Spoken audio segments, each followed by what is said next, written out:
Assalamualaikum warahmatullahi wabarakatuh. Alhamdulillah di pagi ini cuacanya lumayan cerah ya. Oke, kembali lagi bersama Acep Edong Tutorial Service ya. Nah, di pagi hari ini saya kedatangan sebuah handphone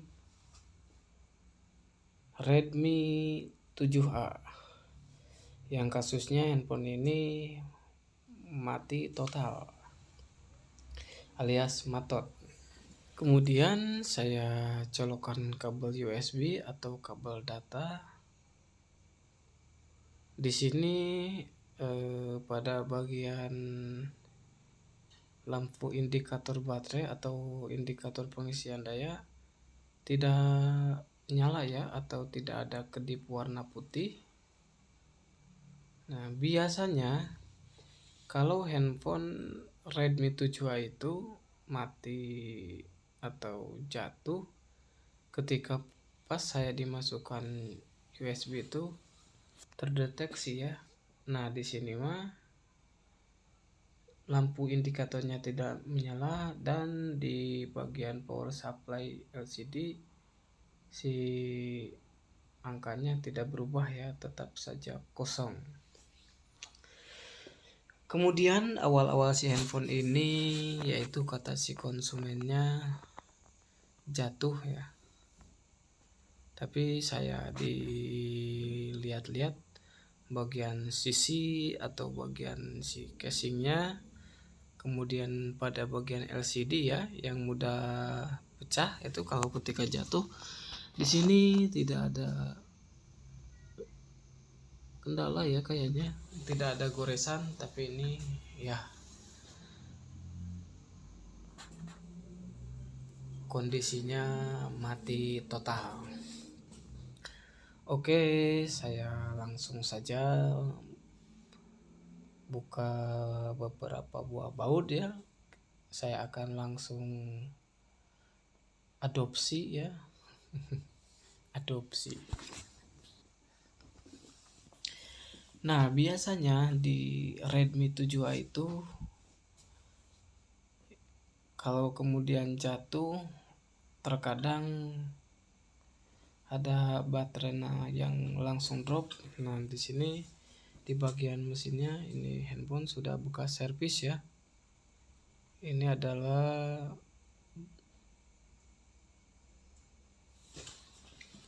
bagian soket baterai ya.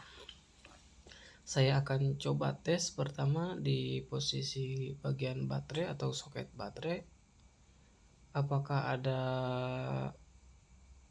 daya? Ternyata di sini sama sekali tidak ada daya sama sekali ya. Jadi alias drop ya, baterainya drop.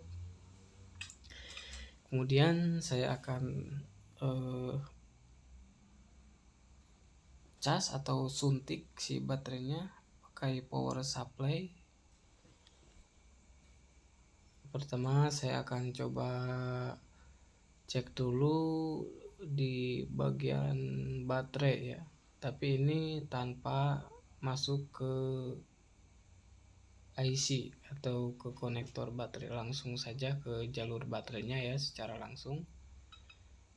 Dan di sini menunjukkan dayanya kurang ya. Harusnya di sini melebihi kapasitas dari 50, bukan 50 volt tapi melebihi kapasitas 50.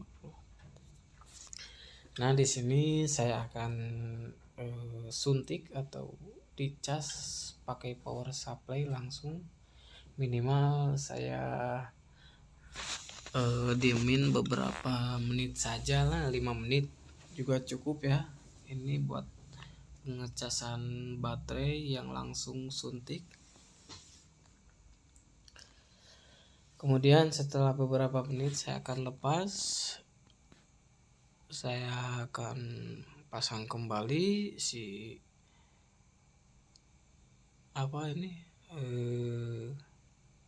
pengaman baterai ya kayaknya. Ya, kemudian saya akan coba tes ke konektor baterai atau soket baterai. Dan di sini menunjukkan bahwa daya baterai sudah terisi ya, alias minimal ini kalau agak salah 25% ya. Nah, kemudian saya akan coba pasang ya, dan daya baterainya sudah ada.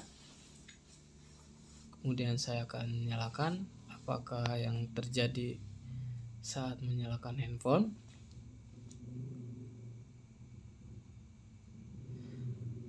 Dan kemudian di sini sama sekali ya tidak ada efek atau tidak ada respon sama sekali ya. Kemudian saya colokkan kabel USB, ternyata masih juga ya mati. Nah, terkadang bila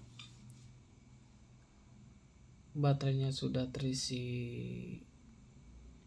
sebahagian ya, kalau drop itu ketika saat dimasukkan casan atau ketika dimasukkan casan si lampu indikatornya menyala ya.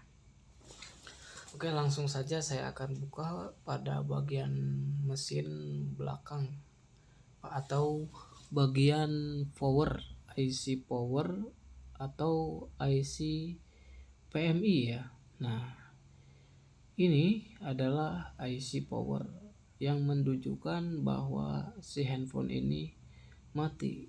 Berarti ini kerusakan di bagian IC power atau IC PMI.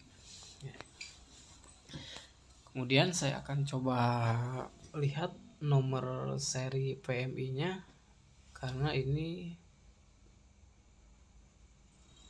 yang menunjukkan persamaan IC PMI dengan IC power yaitu nomor serinya. Kita lihat lebih jelas, dan di sini terlihat ini ada IC VNI Qualcomm 632, dan kayaknya ini IC-nya sudah retak ya, ada garis-garis ya. Oke, kemudian saya akan rehot atau saya akan copot di bagian IC PMI atau IC power ya. Saya buka dulu bagian kamera karena ini cara pemanasan atau rehotnya lumayan ya.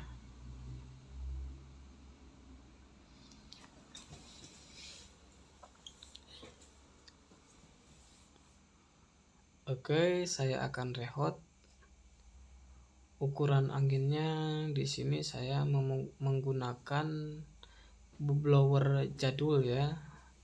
Ukuran anginnya 4,5 atau 4 saja tidak apa-apa. Dan kemudian panasnya di ukuran 5 ya. Itu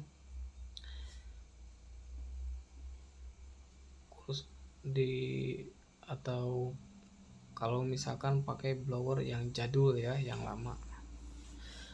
Kemudian saya akan tutup pakai aluminium foil di bagian CPU-nya. Ini adalah bagian CPU ya, atau MMC ya kalau kagak salah, ini adalah bagian CPU. Kemudian saya akan rehot. Jadi ini menunjukkan bahwa si IC power yang bermasalah ya, atau IC PMI. Jadi proses rehot ini atau pengangkatan IC power lumayan agak-agak lama, dan prosesnya lumayan juga lama ya. Nah, oke, sekarang sudah terlepas ya. Kalau misalkan IC-nya sudah punya, yang penting dan di sini si IC-nya langsung pecah ya. Padahal itu kalau kita patahkan lumayan keras ya. Kemudian saya tinggal diambil saja, sudah retak, berarti ini yang bermasalah di IC power. Nah, cara penggantian IC power pertama yaitu harus sama nomor serinya.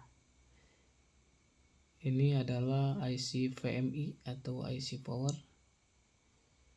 Jadi kalian tinggal beli ya, banyak di online juga.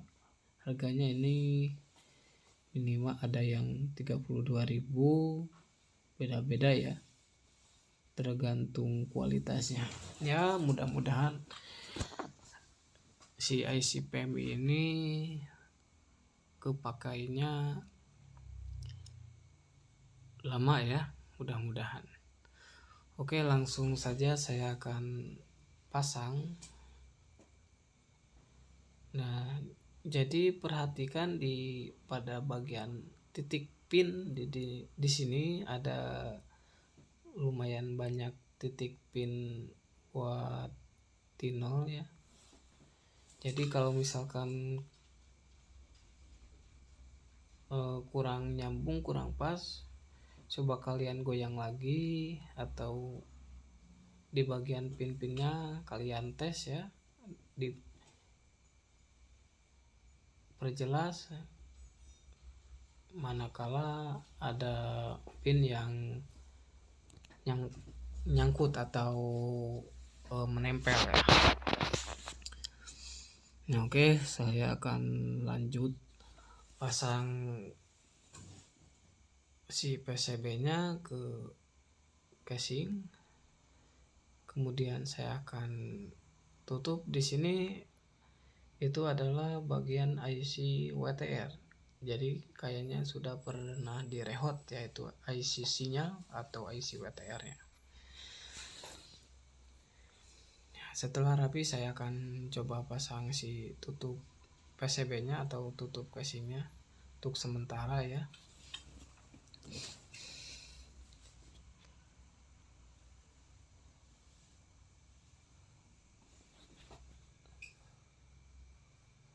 Oke, kemudian saya akan colokkan kabel USB yang sudah terpasang ke power supply. Kemudian saya colokkan ke power supply-nya. Dan apa yang terjadi ketika saya sudah memasang IC power yang baru atau IC PMI? Nah, di sini ini menunjukkan sudah terpasang ya, atau daya pengisian baterai masuk. Kemudian di indikator handphonenya ini menyala putih ya. Anda bisa lihat ada warna putih berkedip ya di bagian handphone, di bagian atasnya. Oke, kemudian saya akan nyalakan. Ya, alhamdulillah guys, ternyata berhasil juga ya. Nah, setelah itu kita lihat di sini pengisian dayanya masuk alias normal.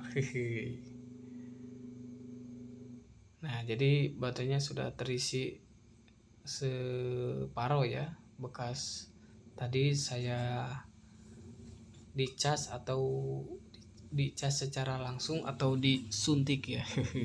Alhamdulillah guys, kayak ini sudah berhasil ya. Oke, saya akan coba nyalakan ya. Mudah-mudahan ini kepakainya lama ya. Oke, sekianlah video tutorial dari kami. Mudah-mudahan bermanfaat. Sukses selalu. Wassalamualaikum warahmatullahi wabarakatuh.